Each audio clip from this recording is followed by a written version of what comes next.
activist Naomi Wadler. Last year, I gave a speech at the March for Our Lives rally in Washington, D.C.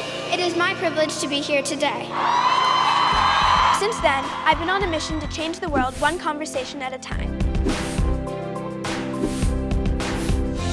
I sat down with Jameela Jamil and was blown away by her courage to speak out.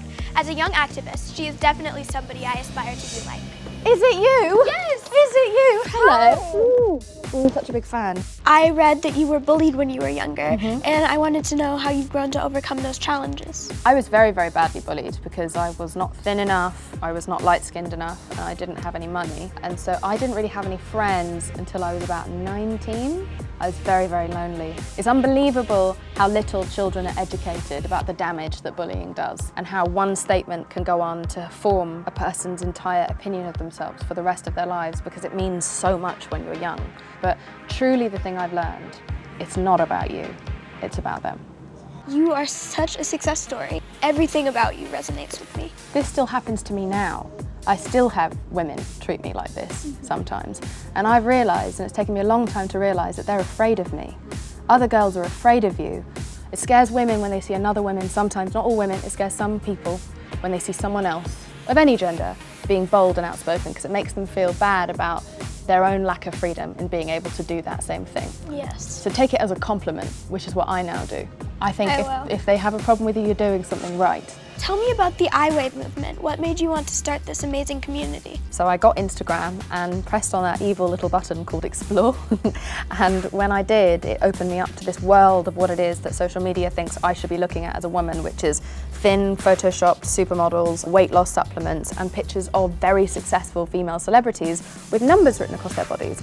So I assumed from far away that those numbers would be how much money they'd earned, but it wasn't, it was how much they weigh.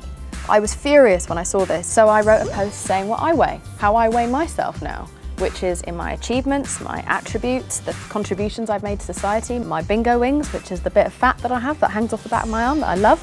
I love it very much. It creates a nice breeze when I'm feeling hot. But I put it out to the world just as a statement. I didn't mean to start anything, and it struck a chord. And now we have almost 500,000 followers, all real people who send in thousands of posts a week telling us what they weigh. It's just so great to hear somebody who I look up to speak so well.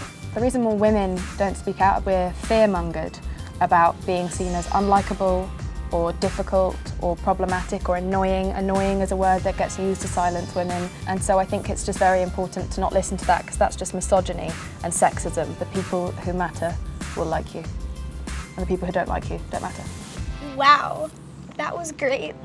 On those days where I feel rubbish about myself, I genuinely do have to write down a list of everything I am that is impressive and worthy of being in this world. I make sure that I continue to return to my list of what makes me an important person to the people that I love. Just because people who are advertising to you don't care about your life, you need to. You have to take back that power and that respect.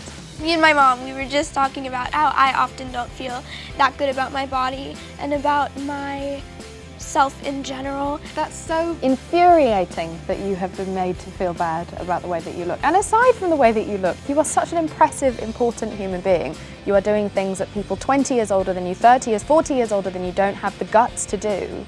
It's ridiculous that you feel bad about anything about yourself, least of all your wonderful face and body. Every time that you feel content with yourself and you feel powerful and you feel like you are good just as you are, that is an act of feminist resistance. And so I implore you to do that. You are amazing, and what you're saying is amazing, and it feels so good having somebody telling me all of this. Thank you. I just wanted to give her a hug because it's so weird that it was that, and I so know how you feel, and it's so rubbish, but it will only make you stronger. I love talking to Jameela because she inspired me to love myself. I'm not all the way there, but with taking her words and thinking about them more, I'm sure I can get there. It's time to recognize someone who exemplifies Cheerios' Generation Good mission. Mackenzie is a 9-year-old and recently started a little free pantry in her neighborhood that is open 24/7 to anyone who needs it. The pantry has been used over 1,000 times. We salute you, Mackenzie. Thanks for chatting with me. Let's keep the conversation going. Time's Up, which sprouted from such a terrible topic, really brought us all together, and it made us realize that there were other women who were going through similar things. Yes. When we recognize the sisterhood, we are so much more effective